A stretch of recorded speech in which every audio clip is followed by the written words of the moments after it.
स्वयंवर एक लड़की के दिल और मन को जीतने की प्रतियोगिता होती है, पर अगर वो जबरदस्ती हो तो क्या उसे स्वयंवर कहेंगे?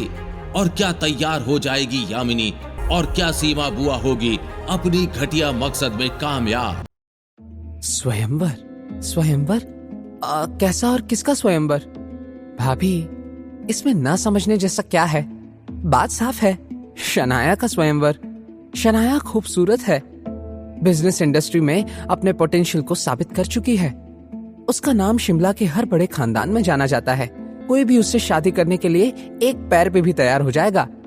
सीमा दीदी, जो भी हो जाए, शनाया ऐसी दकियानूसी बातों के बारे में सोचेगी भी नहीं और तुरंत मना कर देगी और कभी घर पर लौट कर नहीं आएगी। भाभी, तो फिर आप किस काम में आएंगी? अगर हमें कुछ बड़ा जीतना है तो जान की बाजी तो लगानी ही पड़ती है। यामिनी गिल ने हकलाते हुए कहा, सीमा दीदी, जान की बाजी का क्या मतलब है? सीमा बुआ जी जोर जोर से हंसना शुरू कर दी। उन्होंने बिना ज्यादा देर सोचे अपना फैसला कर लिया और बहुत ही फर्म अंदाज में अपने चालाक ननंद से कहा, बिल्कुल नहीं, ऐसा कभी नहीं होगा। दूसरी तरफ आहान आज भी रूपल और शनाया के लिए सुबह का नाश्ता बना रहा था। सब कुछ एक एक करके डाइनिंग टेबल पर ला रहा था। शनाया अभी अभी नहाकर नीचे आ रही थी। जैसे ही उसने देखा कि आहान उसकी खुशी के लिए कितनी मेहनत कर रहा है, तो शनाया के दिल में नरमी छा गई। पीछे से रूपल भी आ गई और उसने शनाया को हल्के से धक्का देते हुए कहा, शनाया, क्या तुम ठीक हो? शनाया अपने होश में वापस लौटी और रूपल को देखकर बोली, रूपल, क्या कर रही हो यार? मुझे अभी हार्ट अटैक आ जाता, और वो भी ऐसे छिपकर।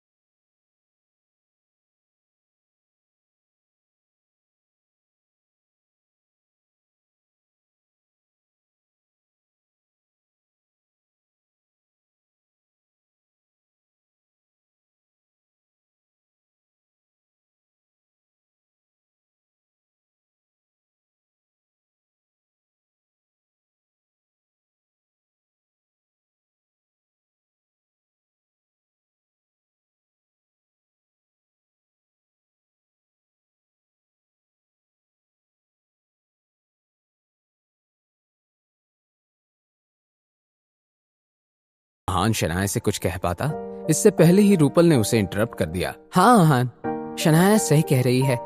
तुम सच में अच्छा खाना बनाते हो और बाकी सारे काम भी बहुत अच्छे से कर लेते हो। जब आहान ने रूपल की कही ये बात सुनी तो वो दंग रह गया।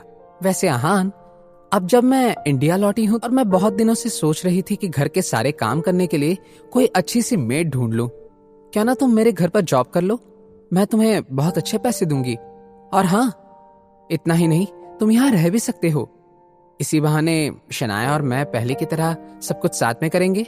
आहान ने रूपल को कोसते हुए मन ही मन में कहा, मुझे अपने घर का काम वाला बनाना चाहती है।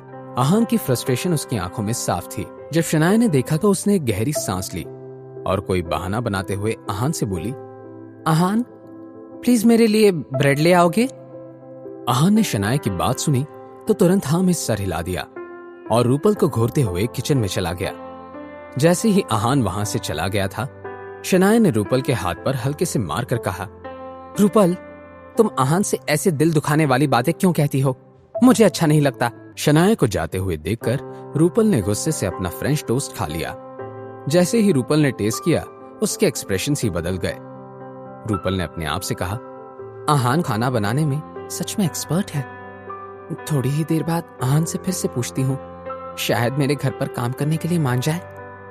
रूपल के फैलाए हुए रायते को साफ करने के लिए शनाया किचन में गई थी। उसने देखा कि आहान उसके लिए ब्रेड को बटर लगा रहा था। शनाया जल्दी से आहान के पास गई और उसका हाथ पकड़ते हुए बोली, आहान, मैंने रूपल को समझा दिया, वो आगे से ऐसा नहीं करेगी। शनाया ने देखा कि आहान उसके पलकी झपकाए बिना देख रहा था तो वो खिलखिलाकर हंसने लगी। आहान ने शनाया से सवाल करते हुए कहा, शनाया, आप ऐसे क्यों हंस रही हैं? कुछ देर तक ऐसे ही हंसने के बाद, आहान, इसे ताड़ना कहते हैं। क्या तुम मुझे ताड़ रहे हो? शनाया की कही ये बात सुनकर आहान की आंखें खुली की खुली रह गई। एक ही वक्त पर नर्वस हो रहा था वो, और शर्मा भी रहा था। मैं तो बस आपको देख रहा था। ये ताड़ना कैसा शब्द है? जब शनाया ने देखा कि आहान शर्म के मारे उससे नजरें चुरा रहा था, तो उसने फिर से आहान को छेड़ते हुए कहा, और ये जो तुम लाल हो रहे हो, इसे ब्लश कहते हैं। जब शनाया आहान को ऐसा चिढ़ा रही थी, किचन के दरवाजे पर खड़ी रूपल ने अपने आप से कहा, ये लड़की तो गई काम से। क्या शनाया आहान को अपनी फीलिंग्स बताने वाली थी? सीमा बुआ जी का अगला कदम क्या होने वाला था? क्या मिसेस यामिनी गिल अपना फैसला बदलने वाली थी, या सीमा बुआ मना लेगी यामिनी जी को स्वयंवर के लिए?